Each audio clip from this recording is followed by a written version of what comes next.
ให้อัพจน6 7แบบนี้การศึกษาขาดการศึกษาเด้เป็นเหตุให้อัพจน8แบบนี้อัพจนเกิด9เป็นซ้ำบ่เขียนนี่เห็นบ่อัพจนเกิดเป็นนั่นยังเอามาอยู่บ่เขียนเด้อบ่เอาบ่เอาเกิดเป็นคนอืม10แบบนี้ต้องเรียน11 12เรียนนี่ซ้ำบ่เอาเรียนนี่สามัญ13แบบนี้4มีแล้วในนี้ต่อมาความมีแล้วบ่ความบ่มีปึ๊บ14อยู่นี่เนาะ15ภายภาคหน้าบัดทีนี้ภายภาคหน้านี่ภาย15 16นี่สุข17ทุกข์นี่เบิดเห็นบ่จะมาฮอดนี่แหละบ่นับแต่เป็นเราจะเรียงจากคำที่1จนฮอดวรรคสุดท้ายประมาณนี้คำที่เป็นวันเขาเอิ้นว่าตัวสะกดพยางค์อัดต่อมาพยางค์เป็นเลือกเอาตัวที่เป็นตัวสะกดเป็นเด็กคือเว้าไปมีนอยงอแล้วก็มอแมวแล้วก็วอวีเนาะนี่จนเป็นคนต้องเพียรเรียนความพายจนฮอดพี่แหละเด้อจนฮอดพี่เลพายอยู่คำสุดท้ายแล้วก็พยางค์ตายขาดเหตุอับเกิดภาคสุขทุกข์ประมาณนี้อืมบางคนก็ว่าเอ้ยพยางค์เป็นสระเสียงยาวเด้คือบ่เอาใส่เป็นคำตอบที่ก็ถูกคือกันแต่เป็นคำถามที่ดีแล้วก็เป็นคำตอบที่มีในตัวของมันเนาะปกติก็ต้องใส่เพราะว่าตามบทเรียนของม2มีในนั้นพยางค์เป็นแม่นพยางค์ที่สระเสียงยาวและตัวสะกดเป็นอยู่นำกันพยางค์ตายแม่นสระเสียงสั้นและตัวสะกดตายอยู่นำกันแม่นแต่ตอนนี้อยากให้พวกน้องน่ะแยกให้ได้2อย่างพวกนี้ก่อนแล้วจั่งค่อยไปเอาตัวนั้นเพราะมันจึงบ่สับสนกันเดะไปต่อไปบัดอ้าวสิบ่ไปเอ้ยอันนี้แม่นอยู่ในนี่อยู่ว่ะนี่กวางกินหมากคำป้อมไปฆ่าก้นละมังละมังขี่บ่ได้ซ้ำมือกระต่ายตาย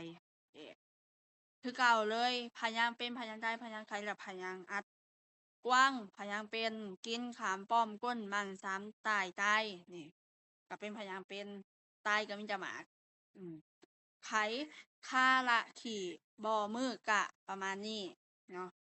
ก็สิง่ายนี่พยางค์อาจจะกวางกินหมากขามป้อมไปก้นละมังได้ซ้ำตายประมาณนี้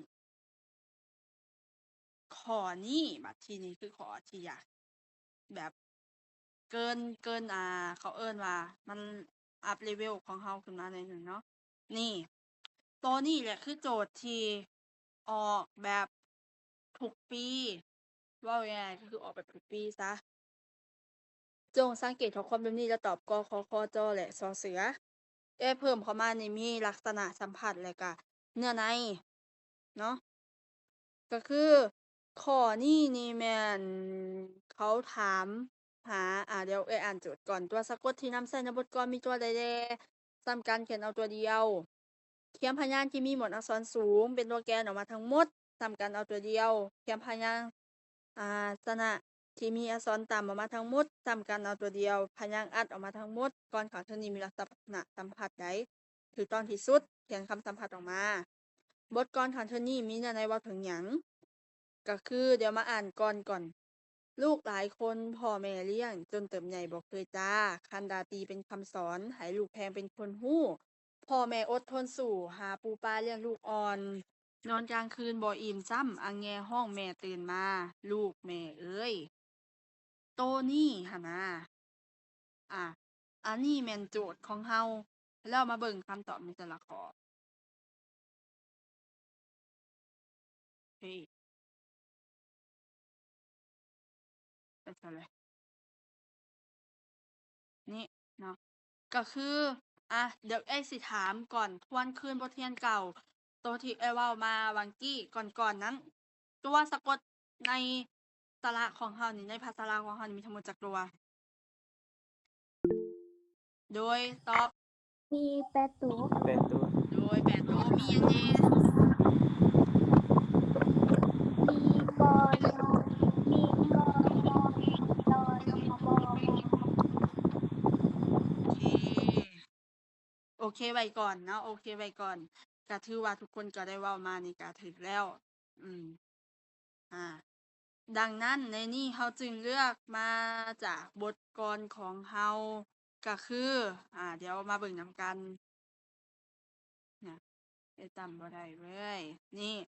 ก็คือเริ่มจากลูกกอไก่ยอยุงนอนกแบบนี้เลย งองัว จน ซ้ำบ่เอาบ่แบ้เด้ใหญ่บ่นับเนาะ เคยเด้อ เคยขอเคย ตัวนี้ยอยุงมีแล้ว มีแล้วบ่ มีแล้วหลาย คันดาตีเป็นคำสอน มีแล้วนอนกมีแล้ว เป็นก็มีแล้ว ให้ลูกแพง เป็นคนโง่พ่อแม่อด ทนสู้ หาปูปลาเลี้ยงลูกอ่อน นอนกลางคืนบ่อิ่มซ้ำ อังแงห้องแม่ตื่นมา ลูกแม่เอ้ย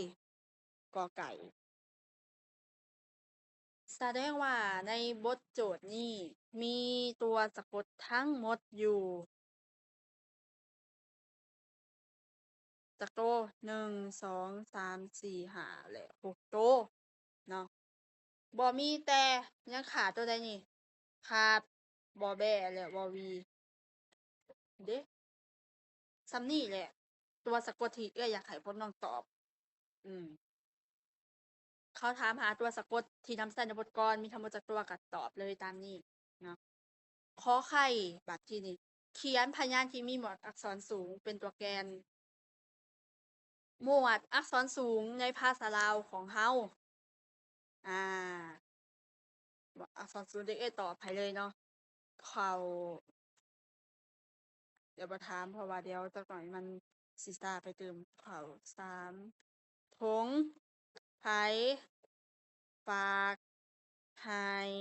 หอหาน ประมาณนี้ เขา3ถง ไผ ฝาก ให้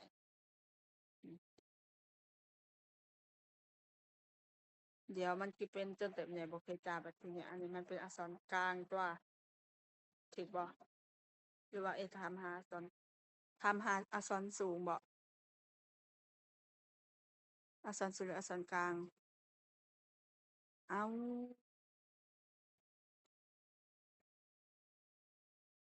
ว่าแล้ว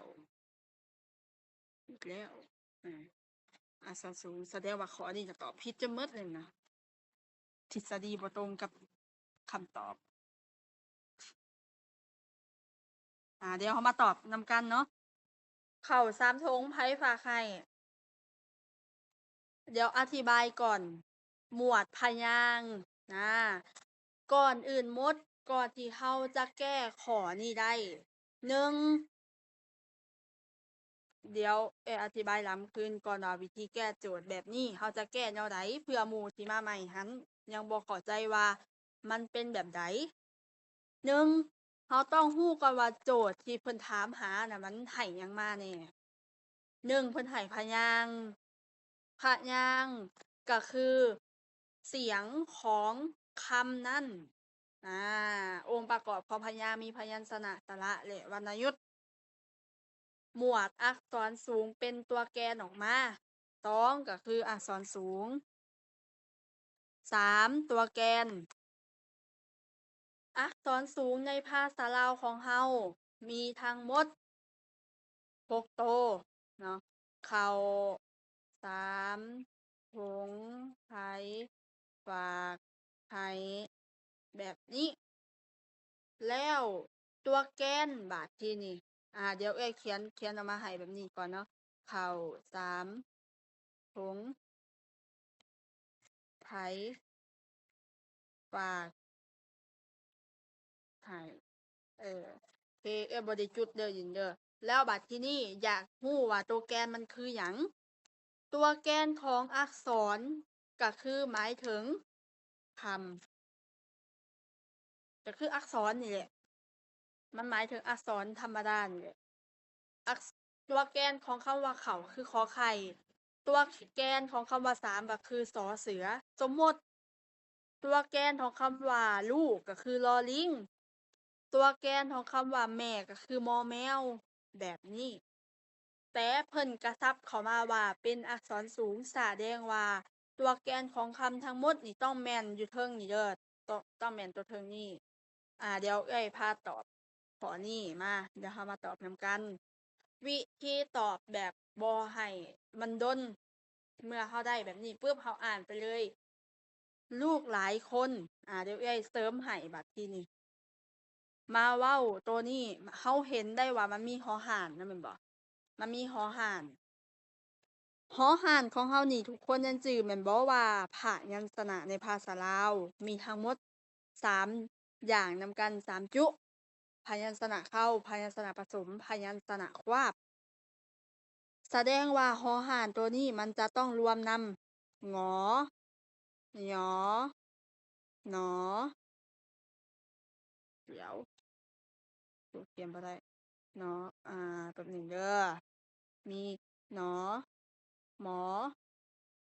หลอ และวอหวี ประมาณนี้ ก็คือหอห่านนี่มันจะกวมเอาทั้งคำที่เป็นพยัญชนะผสม แสดงว่าในนี้นี่มันจะมีหยังแหน่เอาคำที่1ก็หลายเนาะหลาย นี่ปึ๊บ 2ลูกหลายคนพ่อแม่เลี้ยง จนเติบใหญ่คำว่าใหญ่เด้อบัดทีนี้ใหญ่เด้บ่เคยจ้าบ่เคยเด้อบ่เคยจ้า คันดาตีเป็นคำสอนปึ๊บ คันดาตีเป็นคำสอนปึ๊บสอเสือสระออนสอประมาณนี้ ให้ลูกแพงเป็นคนฮู้ให้คือซุมคือเขียนบ่ได้คือเขียนบ่ได้เดี๋ยวประมาณนี้สิลงมาเขียนในหลุมเนาะให้ลูกแพงเป็นคนฮู้ เป็นคนฮู้ นี่พ่อแม่อดทนสู้ หา หา เพราะว่าหยังเดี๋ยวเห็นบ่หาปูปลาเลี้ยงลูกอ่อน นอนกลางคืนบ่อิ่มซ้ำ อังแงห้องแม่ตื่นมา ลูกแม่เอ้ยแสดงว่าคำที่ใช้นี่มีหลายใหญ่สอนให้และหา ขอเสริมให้หน่อยหนึ่งก็คือมื้อนี้ก็จะได้เป็นพอหารในหมวด เอาง่ายๆคือพยัญชนะผสมกันเนาะในหมวดอักษรสูง อ่า โอเคพยัญชนะผสมนอนในหมวดอักษรสูงเนาะ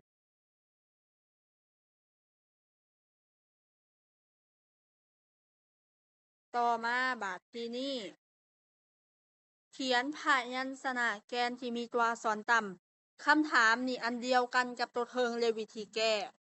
อักษรต่ำของเฮานี่ หลายกว่าอักษรตัวอื่น คนงามใส่ธนูปูไฟมาแล่นไวรันเฮือน ความหมายก็คือ มีคอซอคนงาม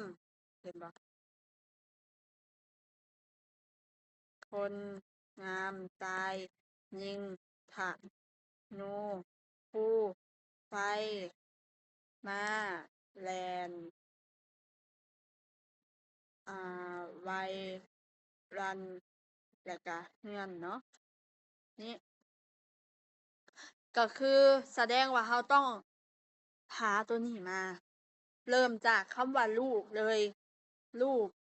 นี่ลูกนี่เนาะแม่นบ่ซ้ำกันเอาตัวเดียวนี่ลูกเด้อหนึ่งมีหยังอีกหลายคนสองพอสามมีบ่แม่เลี้ยงสิได้ยินเสียงอันนั้นแหน่หนึ่งเดี๋ยวเพิ่นว่าบ่น้อยเลยว่ามันดังเติบบ่เคยจามีบ่คันดาตีเป็นคำสอน คัน 6แล้วเนาะ6 กันดา